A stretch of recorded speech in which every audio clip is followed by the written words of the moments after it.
normal, darah mengalir secara lancar di dalam pembuluh darah tanpa mengalami pembekuan. Namun, ketika terjadi kerusakan pada pembuluh darah, tubuh harus segera merespon untuk mencegah terjadinya kehilangan darah yang berlebihan. Respon tersebut dikenal sebagai hemostasis, yaitu mekanisme tubuh untuk menghentikan perdarahan. Pada saat terjadi luka, sel endotelium akan rusak dan jaringan ikat akan terbuka. Disinilah terjadi fase kontraksi pembuluh darah secara reflektoris. Tujuannya adalah agar aliran darah berkurang sehingga pendarahan dapat berhenti. Tahap pertama dalam hemostasis adalah sistem vaskular, yaitu penyempitan pembuluh darah yang terjadi segera setelah pembuluh darah mengalami luka. Ketika dinding pembuluh darah rusak, otot polos pada dinding pembuluh akan berkontraksi secara refleks. Kontraksi ini menyebabkan diameter pembuluh darah menjadi lebih sempit, sehingga aliran darah ke area luka berkurang. Selain itu, sel-sel endotel yang mengalami kerusakan juga akan melepaskan zat-zat seperti endotelin yang membantu memperkuat proses vasokonstriksi. Proses ini berlangsung sangat cepat dan merupakan respon awal tubuh untuk mengurangi perdarahan. Setelah terjadi vasokonstriksi, proses hemostasis berlanjut ke tahap pembentukan sumbat trombosit atau hemostasis primer. Ketika pembuluh darah mengalami kerusakan, kolagen pada dinding pembuluh akan terekspos. Tahap pertama adalah adesi, yaitu proses menempelnya trombosit pada area luka. Setelah itu, trombosit mengalami reaksi pelepasan yang melepaskan zat-zat seperti ADP dan tromboksan yang berfungsi untuk menarik dan mengaktifasi trombosit lainnya.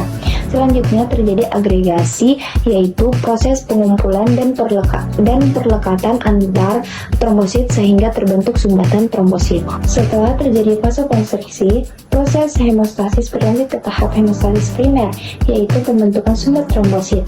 Ketika pembuluh darah mengalami kerusakan, lapisan endotel akan terganggu sehingga kolagen di bawahnya terekspos ke aliran darah. Tahap pertama adalah adesi trombosit, yaitu proses menempelnya trombosit pada permukaan kolagen di area luka. Proses ini dibantu oleh faktor von Willebrand yang berperan sebagai penghubung antara trombosit dan kolagen. Setelah melekat, trombosit akan mengalami reaksi pelepasan. Pada tahap ini, trombosit mengalami perubahan bentuk menjadi lebih aktif dan melepaskan berbagai zat kimia seperti ADP dan tromboksat A2. Zat-zat yang dilepaskan ini berfungsi untuk merekrut trombosit lain ke lokasi luka serta meningkatkan aktivitas trombosit di sekitarnya. Tahap berikutnya adalah agregasi trombosit, yaitu proses saling berikatan antar trombosit yang telah aktif. Ikatan ini membentuk suatu sumbatan trombosit yang membentuk area luka secara sementara. Sumbatan trombosit ini berperan penting dalam menghentikan pendarahan awal, namun masih bersifat lemah dan belum stabil. Oleh karena itu, sumbatan ini perlu diperkuat oleh proses koagulasi. Setelah terjadi sumbatan trombosit pada hemostasis primer, proses berlanjut ke tahap berikutnya, yaitu hemostasis sekunder yang melibatkan faktor koagulasi.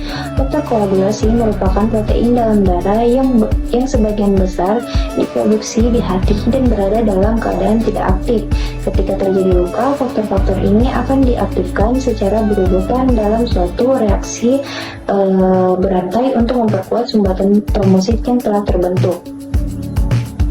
Proses ini berlangsung melalui dua jalur, yaitu jalur intrinsik dan jalur ekstrinsik. Ketika terjadi kerusakan pada dinding pembuluh darah, struktur di bagian dalam seperti kolagen akan terekspos dan memicu dimulainya proses koagulasi melalui jalur intrinsik.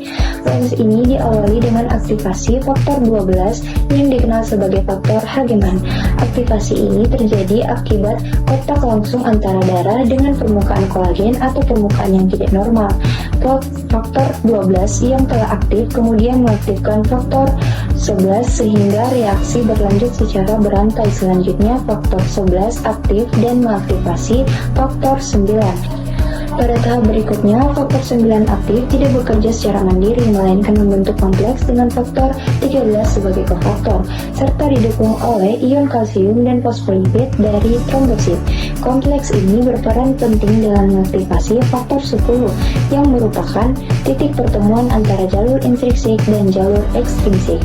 Dengan demikian, jalur intrinsik merupakan rangkaian reaksi berantai yang dimulai dari aktivasi faktor 12 dilanjutkan oleh faktor 11 dan faktor 9, kemudian diperkuat oleh faktor 13 hingga akhirnya mengaktifasi faktor 10. Berbeda dengan jalur intrinsik yang dimulai dari dalam pembuluh darah, jalur ekstrinsik dimulai dari akibat kerusakan jaringan di luar pembuluh darah.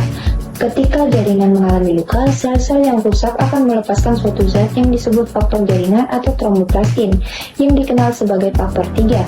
Faktor 3 ini kemudian akan berinteraksi dengan faktor 7 yang terdapat dalam darah.